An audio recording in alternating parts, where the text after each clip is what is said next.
The app notification chimed just after midnight. That soft digital ping meant money for most people. For drivers like me, working the late shift in 2026, it meant something else too. Quiet streets, long shadows, and the constant awareness that if something went wrong, nobody would hear you. My dash camera was already recording when I accepted the order. Outside my windshield, the city was nearly empty. Street lights reflected off damp pavement, and somewhere in the distance, a train rumbled through the night. My breathing sounded louder than usual inside the car. The order looked normal enough. Groceries, high-rise penthouse, priority delivery, tip already included. Those kinds of orders were common in luxury towers where residents didn't want to come downstairs. Security usually waved drivers through after checking the order number. But when I picked up the bags from the dark 24-hour market, something felt off. The items didn't look like groceries. There were no chips, no drinks, no frozen food. Inside the bags were bundles of fresh herbs wrapped in cloth, small glass jars filled with thick red liquid, raw meat wrapped carefully in butcher paper, and several strange items I couldn't immediately identify. One container held something that looked like ash. Another held long black candles. The receipt simply listed them as specialty ingredients. As I loaded the bags into the passenger seat, I caught the smell. Metallic, sharp, like copper pennies held too long in your hand. I shrugged it off, maybe something in the jars. The address led me to one of those ultra-modern towers where everything is glass and concrete and the lobby looks like an art museum. The streets around it were empty. No taxis, no pedestrians, just the low hum of the building's security lights. The doorman wasn't at the desk. Instead, a security terminal blinked quietly beside the elevators. Delivery access granted. The screen read after I scanned the order code. The elevator doors slid open immediately. Penthouse level. The ride up felt longer than usual. The building was silent. Too silent for a place with hundreds of apartments. No voices, no music through the walls, just the soft hum of the elevator cables and the faint buzz of fluorescent lighting. When the doors opened, the hallway was dark except for one dim light above a single door, Penthouse A. The delivery instructions were simple. Leave at kitchen entrance. I knocked once. No answer. Then the door slowly clicked open on its own. That metallic smell hit me again, stronger this time. Copper, heavy in the air. I stepped inside, holding the bags. The apartment was enormous, but strangely empty. Minimal furniture, bare walls, soft white lighting that made everything feel sterile. "Hello?" I called. My voice echoed slightly. From somewhere deeper inside the penthouse, I heard movement, not footsteps. Something softer, fabric shifting. I followed the instructions and walked toward what looked like the kitchen. That's when I noticed something strange about the floor. A large section of polished marble had been cut open, revealing a staircase descending into darkness. The kitchen lights were on, but the basement below was glowing faintly red. The delivery instructions on my phone updated. Place items below. My stomach tightened. That copper smell was overwhelming now, but I had already come this far, so I stepped down the staircase. The air grew warmer as I descended, and the smell grew stronger. The basement wasn't a storage space.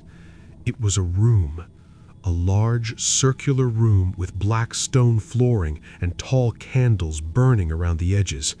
Strange symbols had been drawn across the floor in thick, dark paint that hadn't fully dried. At the center of the room was a long stone table, an altar. I froze halfway down the stairs because suddenly everything in those grocery bags made sense. The herbs, the jars, the candles, they weren't groceries, they were components, ingredients, ritual ingredients. The order receipt lying on the table listed them one by one like a recipe: fresh sage, iron filings, animal blood, black wax candles, bone ash. My heart started racing. That copper smell wasn't coming from the jars, it was coming from the floor. Dark stains covered the stone around the altar. That's when I heard the door upstairs close, slowly. Soft footsteps moved across the penthouse above me. More than one person. Then voices. At first, they were quiet, whispering. Then the whispers turned into something else. Low, rhythmic. The sound echoed down the staircase like distant thunder. My breathing got louder, faster. I backed away from the altar, trying not to make noise, but the chanting grew louder and closer. Someone was descending the stairs. I didn't wait. I dropped the grocery bags and ran toward the far side of the basement where a metal door sat slightly open. Behind it was a narrow service hallway. Industrial lights flickered overhead. At the end of the corridor was a freight elevator. The chanting behind me grew louder, dozens of voices now, rising together in some strange rhythm that made the walls vibrate. I slammed the elevator button. Nothing. Footsteps echoed in the basement behind me. The chanting reached a deafening crescendo. I hit the button again. Finally, the elevator doors groaned open. I jumped inside and slammed the close button repeatedly. Just before the doors shut, I saw them emerging from the stairwell. 5 figures, all wearing long, dark robes, their faces hidden. But even from that distance, I could see something in their hands. Knives. The doors closed. The elevator began descending slowly. Too slowly. The chanting above continued, vibrating through the metal walls like a living thing. When the elevator finally opened in the service garage, I ran straight to my car and didn't stop driving until the city lights disappeared behind me. I reported the order through the app the next morning. But the strangest part came later. 2 other drivers contacted me through a private courier forum. Both had similar stories, different buildings, different deliveries, but the same things appeared in their orders, the same strange ingredients, the same hidden basements, and every one of them mentioned the same detail, that metallic copper scent, like blood in the air. And the addresses we compared?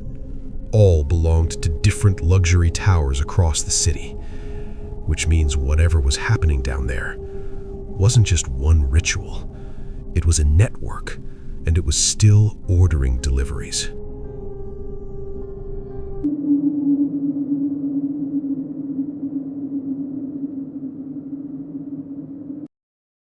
The order came through just after 1:30 in the morning. Out where I drive, that's not unusual.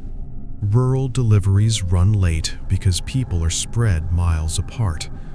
Sometimes GPS sends you down roads that barely exist anymore. Gravel paths, logging trails, forgotten routes that haven't seen pavement in years. Still, something about this one felt strange the moment it appeared on my screen. No house number, just a GPS coordinate. The note under the order read, "Follow the forest road, stop where the signal ends." I stared at it for a second. Out here, when the signal ends, that usually means one thing: you're on your own. But the payout was good, really good. The kind of tip that makes you ignore your instincts. So, I accepted. The town lights disappeared in my rearview mirror within 15 minutes. Soon the only illumination came from my headlights cutting through rows of tall black pine trees. The road narrowed into a single gravel track that twisted deeper into the forest. My phone signal dropped to 1 bar, then none. The navigation app froze for a moment before switching to offline mode. That was the first time I thought about turning around, but the GPS coordinate was only another mile ahead. The deeper I drove, the quieter everything became. No distant highway sounds, no houses, no animals crossing the road, just the crunch of gravel under my tires and the low hum of the engine. Even the air felt different out there, heavy, like the forest was holding its breath. Then the road ended, not gradually, just stopped. The gravel path opened into a wide clearing surrounded by thick trees on all sides. My headlights swept across empty ground covered in fallen leaves and patches of damp dirt. There was no house. No cabin, no mailbox, nothing. For a moment, I thought the GPS had glitched, but then I noticed something strange at the edge of the clearing. Small points of light. At first, I thought they were fireflies. Then my headlights shifted slightly as the car rolled forward a few feet, and the lights multiplied. Dozens of them. Candles. They formed a wide circle around the center of the clearing, each one placed carefully along the perimeter like some kind of boundary line. I slowed the car to a stop. My engine idled quietly. The order instructions popped up again on my screen. Leave delivery in the center. I felt a knot tighten in my stomach, because in rural areas, people usually leave their porch light on so drivers can find the house. But here, the candles were the only lights. And they weren't marking a doorway. They were marking something else, something deliberate. I stepped out of the car, the cold night air hitting my face. The forest was completely silent, except for the faint flicker of candle flames dancing in the wind. The delivery bag felt heavier than it should have as I carried it toward the clearing. My boots crunched softly over gravel and leaves. The closer I got, the more I realized the candles weren't just randomly placed. They formed a perfect circle, a large one, at least 30 feet across. And inside that circle, something had been arranged, objects placed carefully on the ground. At first, I couldn't make out what they were, but the moment I stepped close enough for my headlights to reach them, everything became clear. Too clear. My headlights stretched across the center of the clearing, illuminating the scene like a spotlight. And that's when I saw them. The figures. There were at least 6 of them standing inside the candle circle, all wearing long, dark robes, their faces hidden beneath deep hoods. They hadn't moved, not even when my car first pulled in. They were standing perfectly still, like statues waiting in the dark. For a moment, I wondered if they had been there the entire time, just outside the reach of my headlights. Then one of them slowly turned their head toward my car. The hood shifted slightly, but I still couldn't see a face, just darkness where a face should be. The delivery bag slipped slightly in my grip, and then I noticed something else. The arrangement on the ground inside the circle. At first, I thought it was firewood, but it wasn't. It was a wooden frame, a kind of platform, and tied to that platform were objects that made my chest tighten with a sudden wave of dread. And at the center of it all, a large metal bowl. Even from where I stood, the smell reached me, that same sharp metallic scent, like copper, like blood. My headlights had revealed everything, more than they wanted me to see. The figures slowly turned toward the light now, one after another, not startled, not angry, just aware, like they hadn't expected anyone else to witness what was happening here tonight. One of them raised an arm slowly, not toward me, toward the headlights, and suddenly I realized something that made my stomach drop. The candles around the circle had been placed to keep the center lit only by firelight, soft light, dim light, the kind that hides details. But my headlights had changed that. They had flooded the clearing with harsh white beams, exposing every object, every symbol carved into the dirt beneath that wooden frame. Things that probably weren't meant for outsiders to see. My heart started pounding in my chest. I backed away slowly toward the car. None of the figures moved to stop me. They just stood there, watching, waiting. The engine was still running when I climbed back inside. I didn't bother closing the delivery order. I didn't look back either. The moment the car door slammed shut, I threw the vehicle into reverse and spun the wheel hard, gravel spraying behind me as I turned around. As I drove away, my headlights swept across the clearing one last time, and for just a second, I saw something move on that wooden frame in the center of the circle. Something small, something alive. I pushed the accelerator harder and didn't slow down until the forest road finally connected back to the highway. My signal returned about 10 minutes later. When it did, the delivery order had already disappeared from the app. No record, no address, just a blank screen where the job used to be. But sometimes, when I'm driving late at night and my headlights catch something moving between the trees, I remember that clearing, and I can't stop thinking about one thing. What would have happened if my headlights hadn't revealed their ritual? Or worse, what would have happened if I had arrived a few minutes later?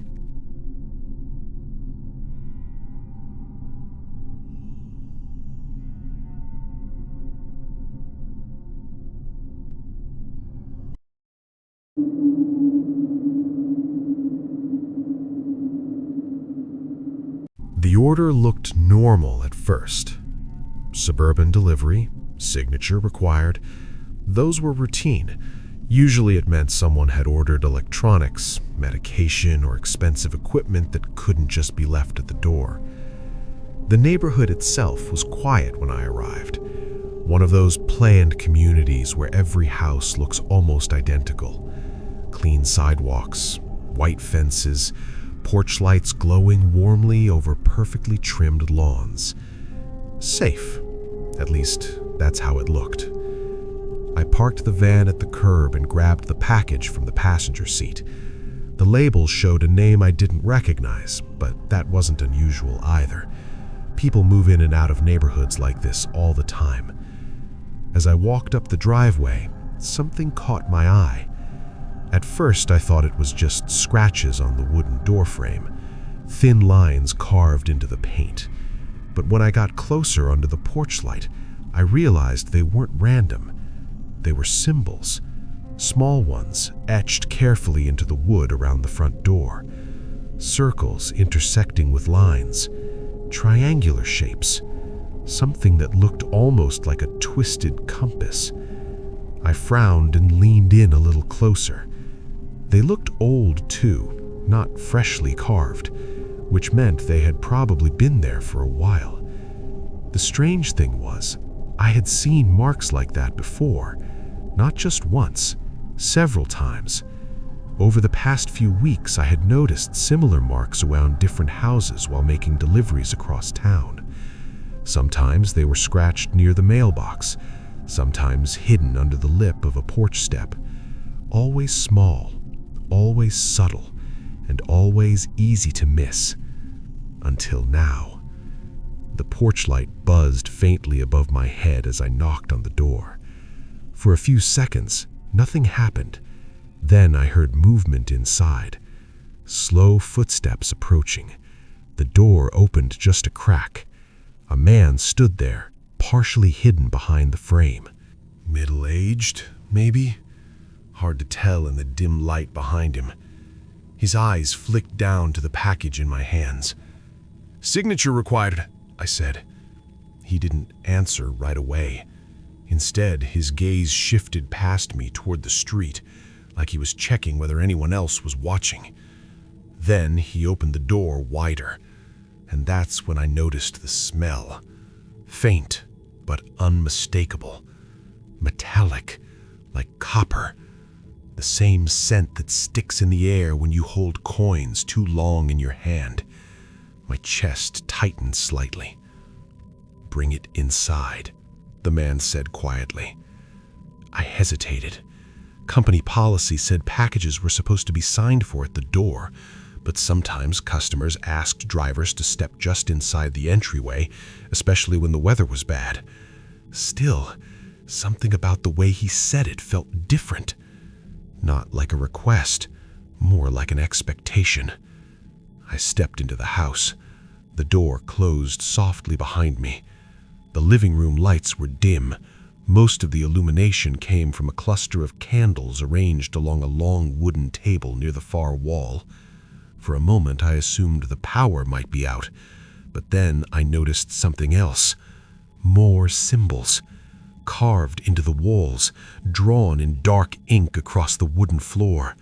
The same shapes I had seen outside. Circles, triangles, interlocking patterns. And suddenly my mind started connecting things I hadn't noticed before. Different neighborhoods, different houses, but the same symbols. The man took the digital pad from my hand. Instead of signing, he looked directly at me. "You've seen them before, haven't you?" he said. I blinked. "Seen what?" "The markings." My stomach dropped. He knew.